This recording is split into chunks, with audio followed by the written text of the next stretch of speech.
नमस्कार मु अजित स्वागत करुच्ची एपी न्यूज को दर्शक बंधु बर्तमान आम अच्छु धामनगर ब्लॉक साहसपुर पंचायत नई सफारी मुहाली साई शांत साई जहाँ कह शांत साई बोलिकी आम से गाँव में बर्तमान अच्छु दर्शक बंधु आम या पूर्व गोटे न्यूज परिवेशन करूँ जी कि बहुत चर्चित थे फार मुहाली दुख कहानी विषय आपण प्रथम अवगत करूँ आउ थे अवगत करूँ आज आम आसी पहुँचु सारामाड़ी घर पाखे जी कि किसी दिन हम बर्तमान घर अंधार भर अच्छा कहीं आम सारमाली विषय जाना सारमाली कहते एमती जन महिला जार कि बर्तमान पिलापुली कहले कहीं ना आउ स्वामी जी या पूर्व सी स्वामी जी चली जाती आउ बर्तमान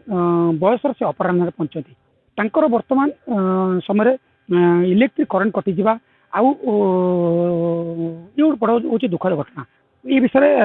जो इलेक्ट्रिक कटि जाइए कहीं कटि जाइए केमी कटि जाइए आउ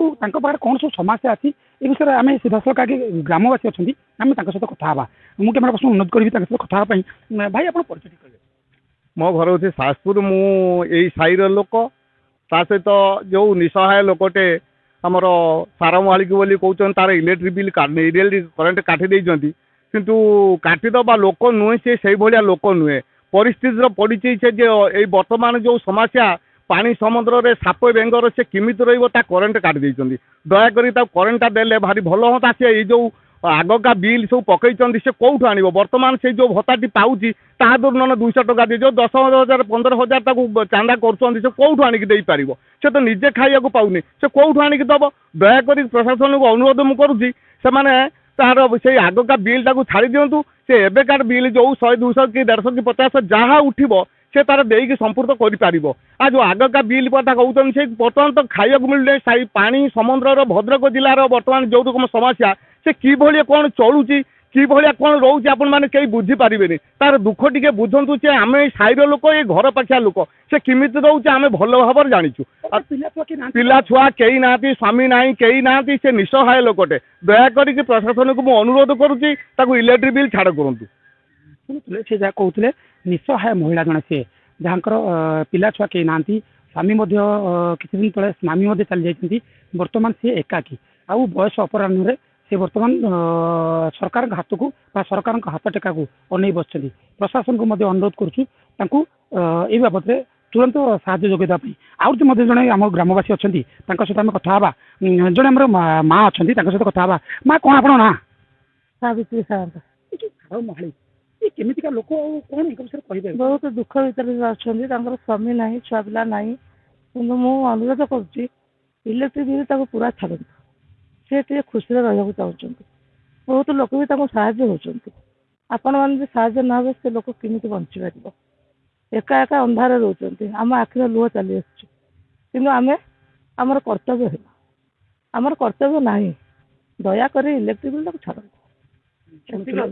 शुणुले से जहाँ कहते इलेक्ट्रिक बिल छाड़ करने ये महिला जी अच्छा गाँव पाखर महिला सी मत चाहते इलेक्ट्रिक बिल छाड़ करूँ आम ए जे सार माँ सी निजे अच्छा सहित आम कथा माँ आप परिचय कहतु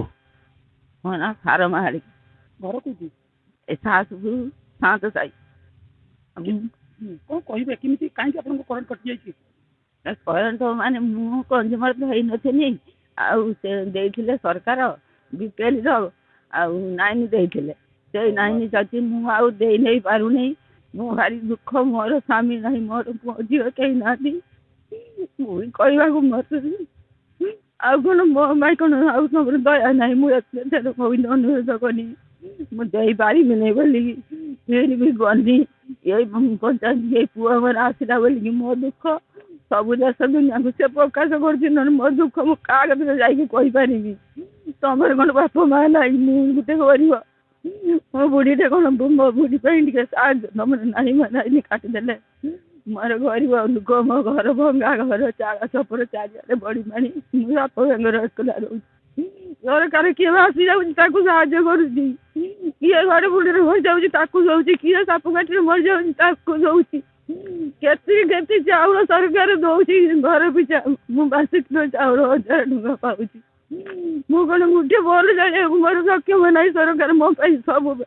ସରିଯାଉଛି ଯୋଉ କମ୍ପାନୀ ମୋତେ ଦଉଛି ସେ କମ୍ପାନୀର ମୋର ମା ବାପ ନାହିଁ ମୁଁ ଏତେ କରି କହିନି ଲାଇନ୍ କାଟିଦେଲେ ମୁଁ ରାତିରେ ସଞ୍ଜ ପରୁ ଘରେ ଶୁଭୁଛି ମୁଁ କିଛି କରିପାରୁନି ମୁଁ ଗୋଟେ ବର୍ଷ ଦୁଇ ବର୍ଷର ବୁଢ଼ୀ ମୋର କିଏ ଅଛି କେମିତି କ'ଣ କରିକି ମୁଁ ଚଳିବି କ'ଣ ତମର ଟିକେ ଦୟା ଧର୍ମ ନାହିଁ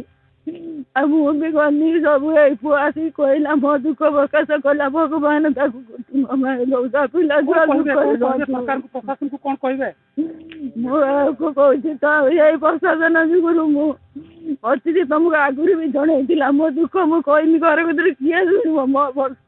ମୋ ଦୁଃଖ ସେ ଦୁନିଆକୁ ଜଣେଇଲା ସେଇଆ ତାର କୁଟିମୟ ହଉ ତମକୁ ପ୍ରଶାସନ କହୁଛି ମୁଁ କେମିତି ବଞ୍ଚିବି ସେ ଜଣେଇଛନ୍ତି ମୋତେ ଇଲେକ୍ଟ୍ରିକ୍ ବିଲ୍ ଟିକେ ଛାଡ଼ି ଗୋଟିଏ ବଲ୍ ମୋର ଜଳିବ ଗୋଟିଏ ବଲ୍ ପାଇଁ ମୁଁ ଅନୁରୋଧ କରୁଛି ସେଇ କମ୍ପାନୀ ଦଉଛି ତାର ମା ବାପ ଅଛି ମୁଁ ଜଣେ ବୁଢ଼ୀ ମାଆଟେ ତାର ମୋ ଟିକେ ସାହାଯ୍ୟ କରିବେନି ମୁଁ କୋଉଠୁ ଆଣିକି ଦେଇପାରିବି ଶୁଣୁଥିଲେ ତାଙ୍କ କୋହଭରା କଣ୍ଠରେ ସେ ଯାହା କହୁଥିଲେ ପ୍ରଶାସନକୁ ନିବେଦନ କରୁଥିଲେ ସିଧାସଳଖ ନିବେଦନ କରୁଥିଲେ ଜଣିଏ ମଣିଷ ନିଃସହାୟ ମଣିଷ ପିଲା ଛୁଆ ନଥିବା ମଣିଷ ସ୍ୱାମୀ ନଥିବାର ଯେଉଁ କଷ୍ଟ ଆଉ 75 ବୟସରେ ଏଇ ବୟସରେ ଏଇ ଯେଉଁ ଅନ୍ଧାରରେ ଦିନ କାଟିବା ବର୍ତ୍ତମାନ ଆପଣ ଦେଖିପାରୁଥିବେ ମାସେ ଧରିକି ବୈତରଣୀର କରାଳ ବନ୍ୟା ଲାଗି ରହିଛି ମୁଁ ଆହୁରି ମଧ୍ୟ ଦେଖେଇବି ତାଙ୍କ ଘର ସାମ୍ନାରେ କ୍ୟାମେରା ପର୍ସନ କହିବି ଦେଖେଇବେ ସିଧାସଳଖ ଦେଖନ୍ତୁ ବର୍ତ୍ତମାନ ଗୋଟେ ନଦୀ ଯାଇଛି ଯୋଉଟାକି ବୈତରଣୀର ଇଏ ଗୋଟେ ଶାଖା ନଦୀ ଇଏ ନଦୀ ଯେତେବେଳେ ବଢ଼ି ଉଠୁଛି ଯେତେବେଳେ ପାଣି ଫୁଲି ଉଠୁଛି ସିଧାସଳଖ ପାଣି ଯାଇ ତାଙ୍କ ଘରେ ଯାଇ ପହଞ୍ଚୁଛି ଇଏ ପାଣି ଯାଇକି ସିଧାସଳଖ ତାଙ୍କ ଘର ଦ୍ୱାର ପହଞ୍ଚୁଛି ଯଦି ନଦୀ କୂଳରେ ଘର କରିକି ଯଦି ସେ ଏମିତି ଦୁଃଖରେ କଷ୍ଟରେ ରହୁଥିବେ ଆହୁରି ମଧ୍ୟ କ୍ୟାମେରା ପର୍ସନକୁ ଅନୁରୋଧ କରିବି ଦେଖିବା ପାଇଁ ତାଙ୍କର ଘରର ପରିସ୍ଥିତି କେମିତି ସେ ଘରକୁ ରହୁଛନ୍ତି କେମିତି ଗୋଟେ